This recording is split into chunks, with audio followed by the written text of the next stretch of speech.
안녕하세요. 오늘도 사연살롱을 찾아주셔서 감사합니다. 올해 딱 40이 된 여자입니다. 저는 원래 독신주의자였어요. 처음부터 그랬던 거는 아니고요. 20대, 30대를 거치며 저보다 먼저 결혼한 친구들을 보다 보니 행복해 보이기는 했어요. 그렇지만 한편으로는 남편과 시댁, 그리고 육아 문제로 힘들어하는 모습을 보면서 나는 저런 걸 감당하기엔 미성숙한 사람이다 라는 생각이 들어 자연스럽게 결혼 생각이 사라졌어요. 하지만 딸이 30을 훌쩍 넘기고도 결혼할 생각을 하지 않자 저희 엄마는 조바심이 났는지 점점 강도 높게 결혼에 대한 잔소리를 하기 시작하셨어요.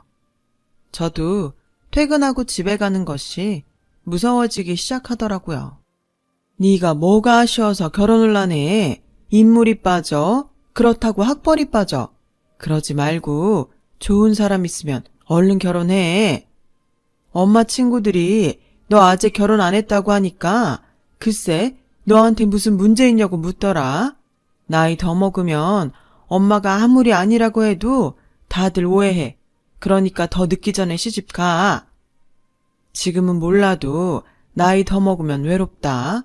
뭐라 해도 사람은 가정이 있어야 해. 엄마가 선자리 좀 알아볼까? 이런 잔소리들을 하루에도 몇 번씩 듣다 보니 저는 결혼하기 전에 피가 말라 먼저 죽을 것 같았어요. 그리고 그 즈음엔 회사가 여러 복합적인 일로 시끌시끌 하던 때라 스트레스도 많았는데 이런저런 스트레스 때문에 저는 결국 불면증에 시달리게 되었어요. 잠을 못 자니 하루 종일 머릿속이 흐리멍텅해졌고 그로 인해 안 하던 실수도 하게 되면서 주변 동료들도 슬슬 걱정을 하기 시작했죠. 제 스스로도 이렇게 계속되면 안 되겠다는 생각을 할 즈음엔 자기 병원을 좀 가봐. 요즘은 딱히 아프지 않아도 자기처럼 스트레스 받으면 예방 차원에서 병원 가는 사람들도 많더라. 여차하면 수면제라도 처방해 달라고 해. 괜히 방치하고 고생하지 말고 잠깐이라도 회사 앞 병원이라도 다녀와봐.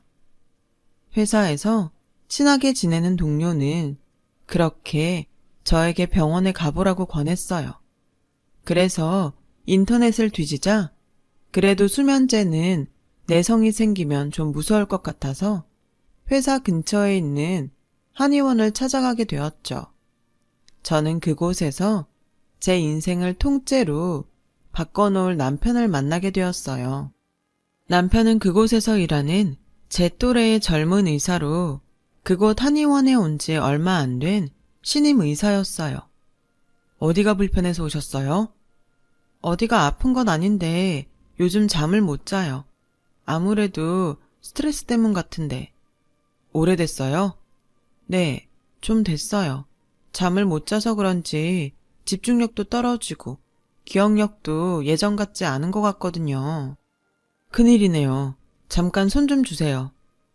남편은 그렇게 제 손목에 맥을 짚었어요. 그리고 스트레스에 좋은 차라며 자기 전에 따뜻하게 먹고 핸드폰이나 TV 같은 건 멀리하라고 일러줬어요. 그렇게 한 주, 두 주가 흘렀고 저는 별 차도가 없어 차라리 수면제를 처방해주는 병원으로 옮길까 하다가 마지막이다 하는 생각으로 한의원에 갔어요. 뭐가 문제인지 시키는 대로 했는데도 잠이 안 와요. 역시 스트레스 자체가 문제인 것 같아요. 그래서 수면제 같은 걸 좀 처방받고 싶은데 한의원에도 수면제 같은 약이 있나요? 아, 수면제요? 가급적이면 약은 드시지 않는 게 좋은데 잠시만요. 이건 원래 환자분한테 드리지 않는 건데 현정 씨는 꼭 필요할 것 같으니 제가 특별히 드릴게요. 그렇게 남편은 종이에 무언가를 적더니 저에게 건네줬어요. 저는 무슨 약 이름이라도 적어줬나 하고 건네받은 종이를 봤는데 그 종이엔 웬 모르는 전화번호가 적혀 있었어요.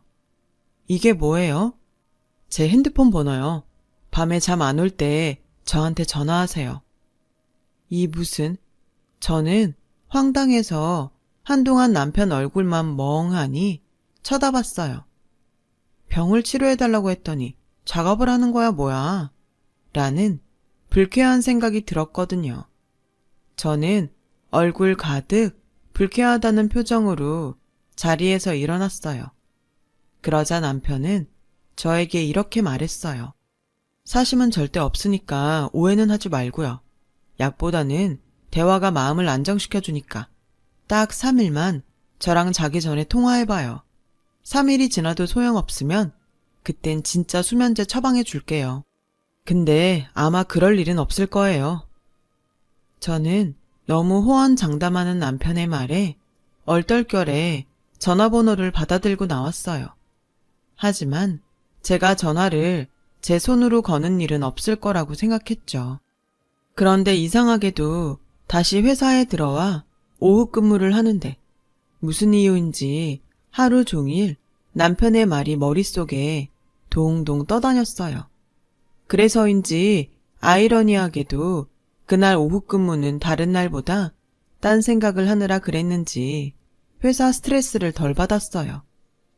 퇴근해서 집에 오니 엄마는 딸이 수면장애가 있는 것도 모른 채 기다렸다는 듯 저를 붙잡고 선짜리라며 핸드폰에 어떤 남자 사진을 보여주셨어요. 보여주는데 안 볼 수도 없고 저는 엄마가 준 핸드폰으로 맞선 남의 사진을 확인했고 이런 말 참 미안하지만 딱 아저씨 같은 인상의 사진에 저는 저절로 눈살을 찌푸렸어요. 겉모습 말고 사람을 봐야지. 이래봬도 이 남자 7급 공무원이야. 3남매 중에 막내라. 너 그렇게 힘들지도 않을 거고. 어떻게 이번 주에 약속 잡을까? 저는 서둘러 이번 주는 바쁘고 선약도 있어 힘들다고 다음 주에 보겠다고 말했어요. 물론 다음 주도 내키지 않았지만 이거라도 하지 않으면 또 들들 볶일 거라는 걸 너무 잘 알기에 일단은 임시방편으로 다음 주로 약속을 미뤄놨는데 이건 또 무슨 핑계로 어떻게 거절을 해야 할지 벌써부터 골치가 아팠어요. 그리고 오늘은 정말이지 기절한 듯 푹 자고 싶다고 생각해 한의원에서 준 차를 마시고 침대에 누웠는데 남편이 준 전화번호가 외워졌는지 계속 번호가 머릿속에서 맴돌더라고요. 저는 저도 모르게 그래 딱 3일인데 전화해보지 뭐. 분명히 이것도 소용없으면 수면제 준다고 했잖아. 제 스스로와 타협을 했고 눈 딱 감고 핸드폰에 이미 외운 남편의 전화번호를 찍었어요. 여보세요? 현정씨예요? 네, 그냥 속는 셈 치고 3일만 믿어보려고요. 잘 생각했어요. 그럼 우리 무슨 얘기부터 할까요? 아, 현정씨는 뭐 할 때 가장 행복해요? 행복이라. 참 오랜만에 듣는 단어였어요. 저는 낯선 이 질문에 답을 하기 위해 생각을 하기 시작했고 그 순간 어떻게 표현해야 할지 모르겠지만 이상한 예감이 들었어요. 정말 밑도 끝도 없이 어쩐지 이 전화가 3일 만에 끝나지 않을 것 같다는 예감 비슷한 느낌이었죠. 그리고 그날 저는 참 오랜만에 웃고 떠들다 거짓말처럼 기분 좋게 잠이 들었어요. 다음 날 또 밤에 통화할 생각에 전에 없던 콧노래를 부르고 있는 저를 발견했어요. 회사에서도 전에 없던 제 모습에 무슨 좋은 일이라도 있냐며 궁금해하기도 했고요. 그렇게 통화는 벌써 마지막 3번째 밤이 되었고 저는 내심 아쉬웠지만 차마 앞으로 이렇게 통화하자고는 말하지 못했어요. 그러다 우연히 선을 본다는 말을 꺼냈는데요. 현정 씨는 그 선자리 나가고 싶지 않은가 봐요. 네, 저는 아직 결혼에 대한 확신도 없고 또 그런 식으로 누군가를 만나 결혼을 한다는 게 내키지 않아서요. 그럼 그날 선보지 말고 땡땡이 쳐요 나랑. 분명 그때였어요. 이런 표현 너무 유치한데 심장이 쿵 하고 떨어지는 것 같더니 미친 듯이 뛰었어요. 어찌나 쿵쾅쿵쾅 뛰던지 롤러코스터를 타고 있는 듯 어지럽기까지 하더라고요. 저는 그렇게 남편과 만나기 위해 맞선 자리를 거절하고 남편과 첫 데이트를 했어요. 사심은 절대 없다고 하더니 그날을 계기로 저희는 매일 밤 통화를 하는 연인 사이가 되었죠. 저희 집에서도 허우대 멀쩡하고 직업도 좋은 남편을 대환영했고 2년 연애 끝에 슬슬 결혼 이야기가 나오기 시작했습니다. 남편의 어머니, 즉 제 시어머니는 저를 보기도 전부터 내 아들 한의사인데 그런 별 볼 일 없는 애한테 내가 내 아들을 주겠니? 난 이 결혼 절대 못 시켜! 라며 반대를 하셨어요. 결혼도 하기 전에 저를 싫어하는 시어머니를 감당할 자신이 없어서 결혼을 포기하려고 했죠. 하지만 남편이 절대 그럴 수는 없다며 무작정 연을 끊고 살겠다고 집을 나왔고 보름 만에 시어머니가 정말로 자기 아들이 자기와 연을 끊고 저와 결혼할까봐 내키지 않는 결혼을 울며 겨자 먹기로 허락하셨어요. 저희는 부부가 될 수 있었죠. 시작이 이렇다 보니 앞으로 시어머니와 잘 지낼 수 있을지 걱정만 됐었어요. 제 예상대로 시어머니는 저를 철저하게 외면하며 없는 사람 취급을 하시더라고요. 그래도 그때까지는 견딜만 했어요. 가까이는 살아도 분가해서 따로 살고 있었고 저한테 직접적으로 피해를 주거나 부당한 일을 강요하지 않으셨으니까요. 그런데 그런 마음도 잠시. 시어머니는 당신 아들이 저한테 그리고 저희 친정집에 무언가 조금이라도 신경 쓰는 눈치를 보이면 그때부터는 저를 없는 사람이 아니라 일부러 찾아오시거나 전화를 거셔서 이러시더라고요. 너도 참 염치가 없다. 어디서 굴러먹던 꼬리 9개 달린 여우처럼 생긴 게 남의 귀한 아들 거저 얻었으면 그냥 엎어져서 감사합니다 하고 살 것이지? 감히 내 아들한테 대접을 받으려고 들어? 웃기지도 않아 정말. 니네 집도 똑같아. 거지 근성인지 뭔지. 하기사 그 피가 어디로 가겠어? 저는 살면서 처음 받는 막말과 하대에 점점 한계를 느꼈고 그 스트레스는 또 다시 불면증과 남편을 향한 짜증으로 폭발했어요. 그럴 때마다 남편은 내가 대신 사과할게. 정말 미안해. 마음 좀 풀어. 라고 대신 사과했고 이게 또 남편 잘못이 아니라는 것을 너무 잘 알기에 이러지도 저러지도 못하는 짜증스러운 날이 길어졌어요. 특히 시어머니는 걸핏하면 저희 친정집을 돈이 없다, 별 볼 일 없다 등 함부로 말씀하셨죠.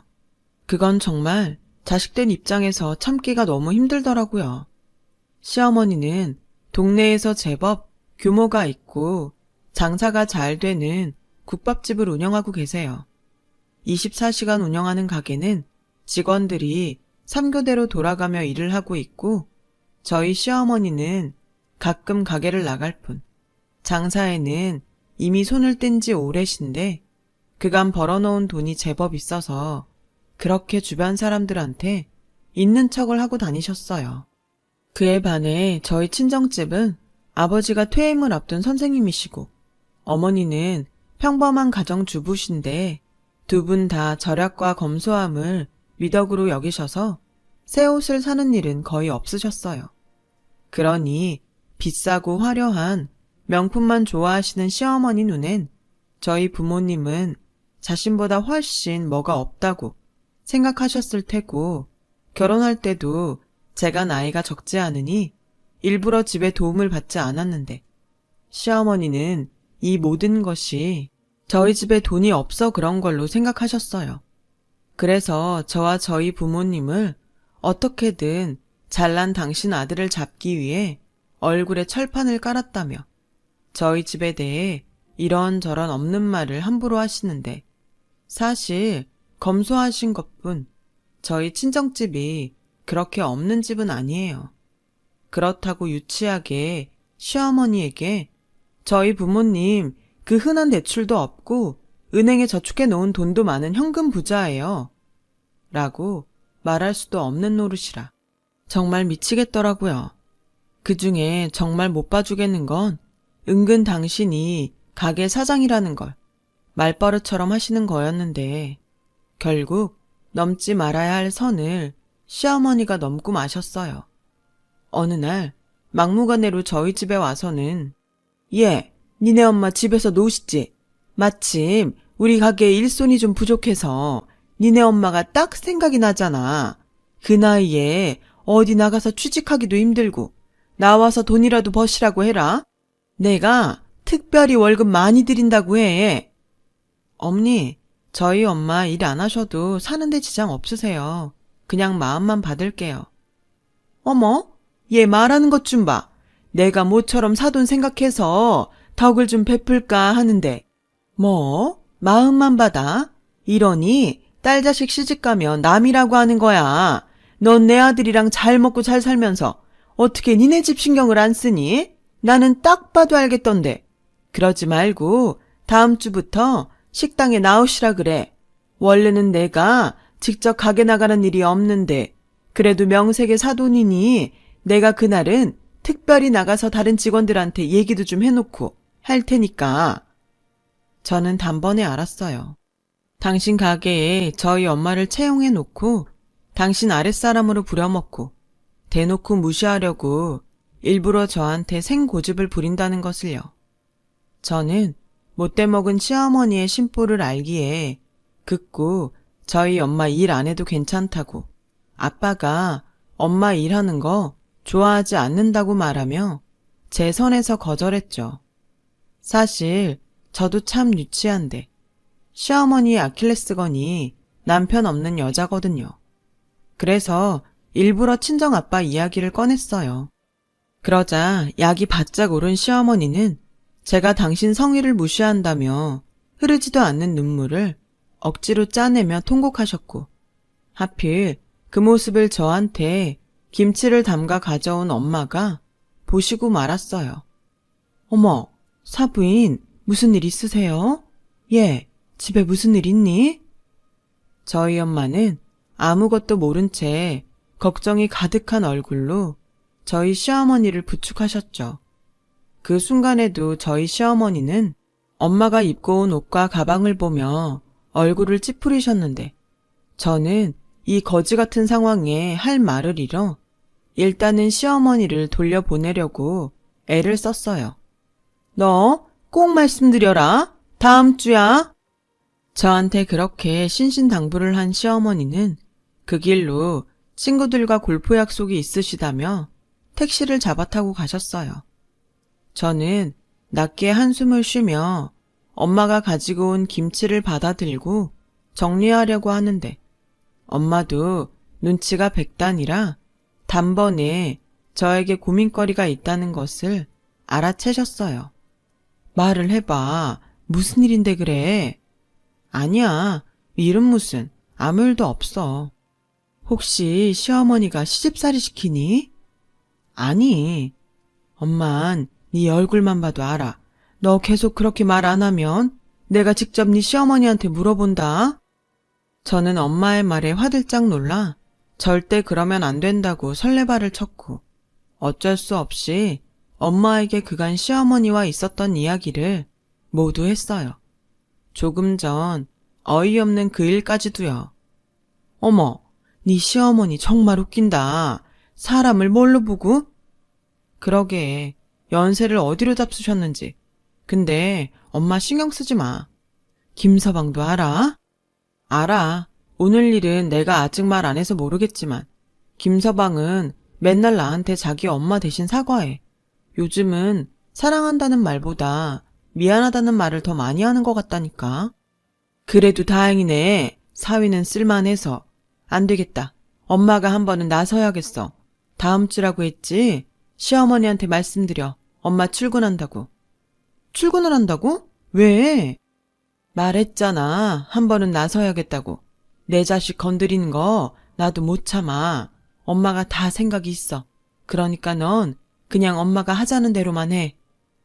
저는 걱정이 됐지만 은근 그렇게 말하는 엄마가 든든했어요. 그래서 엄마를 믿고 그날 저녁 시어머니에게 전화를 드렸는데 그 반응이 참 가관이었어요. 거봐라, 니네 엄마도 엄청 좋아하시지? 세상엔 돈 싫다는 사람은 없어. 게다가 너네 같은 없는 집은 더하지. 알겠다. 위치는 알고 계시지?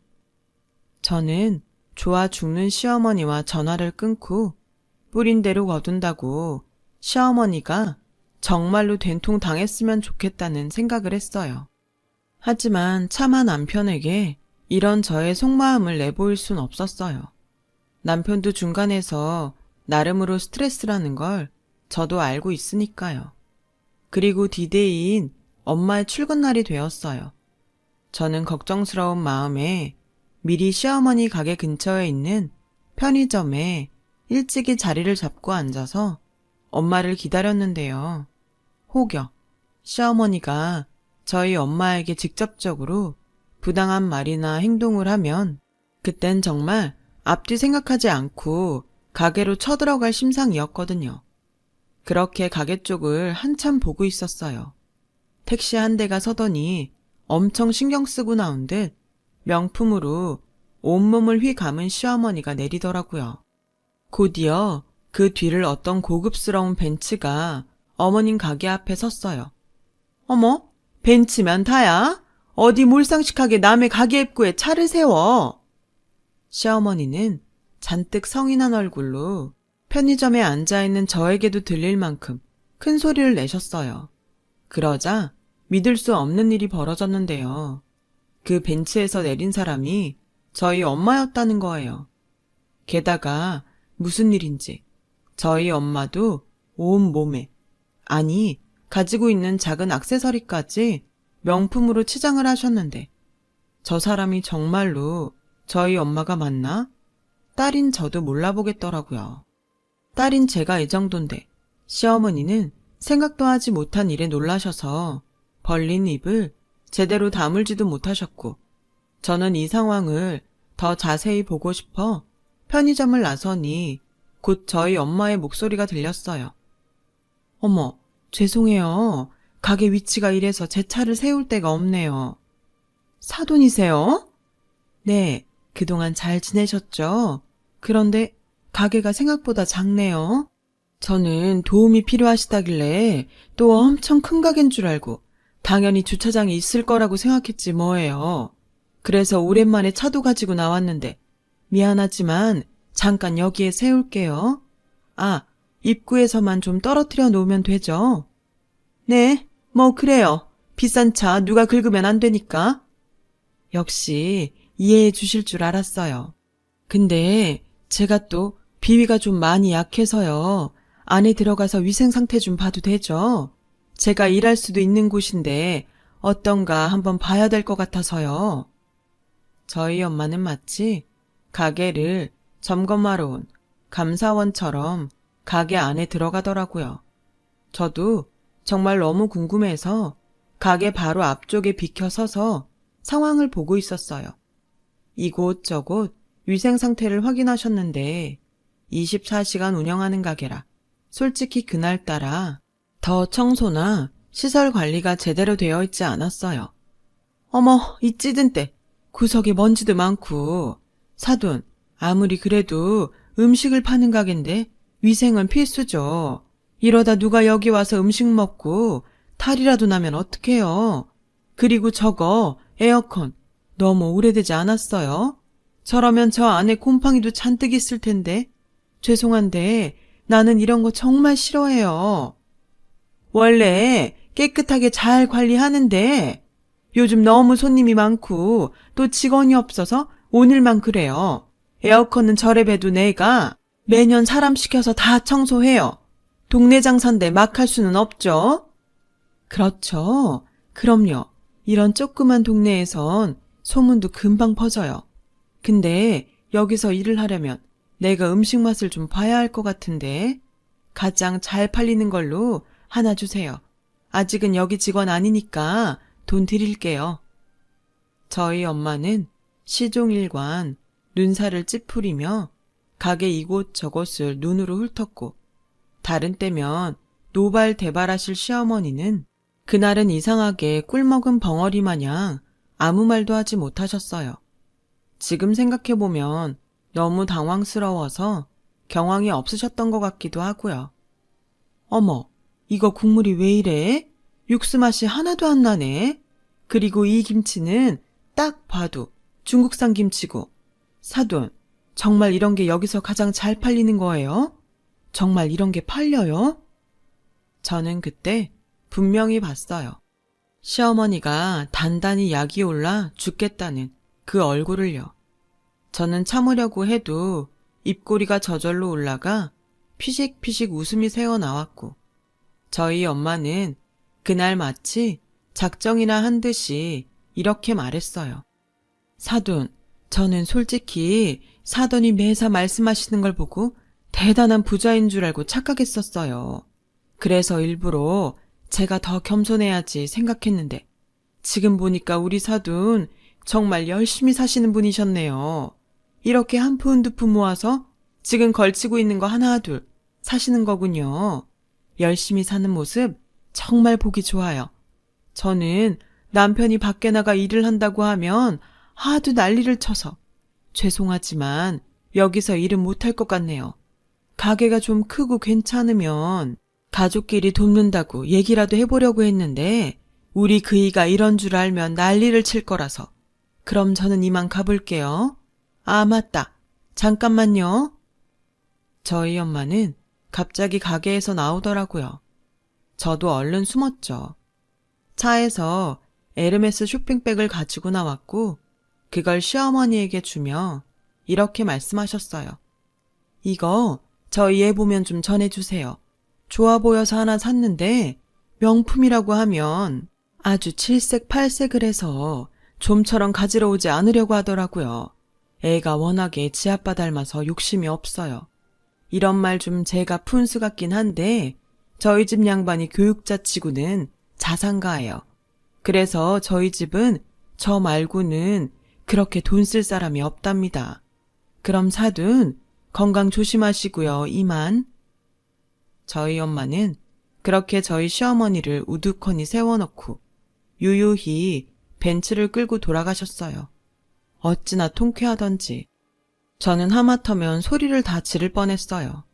그리고 저는 그 길로 친정집으로 갔어요. 어떻게 된 일인지 너무 궁금했거든요. 원래 그렇게 돈으로 사람 무시하는 사람들은 똑같이 돈으로 무시해야 가장 열받아. 니네 아빠가 뭐라고 하긴 했지만 앞으로 그 집에서 계속 살 자식 문제인데 돈이 대수야. 그리고 솔직히 안 써서 그렇지 우리가 없는 사람도 아니고. 그래서 이번에 처음이자 마지막으로 엄마도 한번 크게 써봤다. 아니, 그래도 그렇지. 여태 살면서 쓴 돈보다 더 많은 것 같은데? 얘는 너 키우면서 쓴 돈이 더 많아. 애 하나 키우려면 돈이며 정성이며 얼마나 많이 들어가는 줄 알아?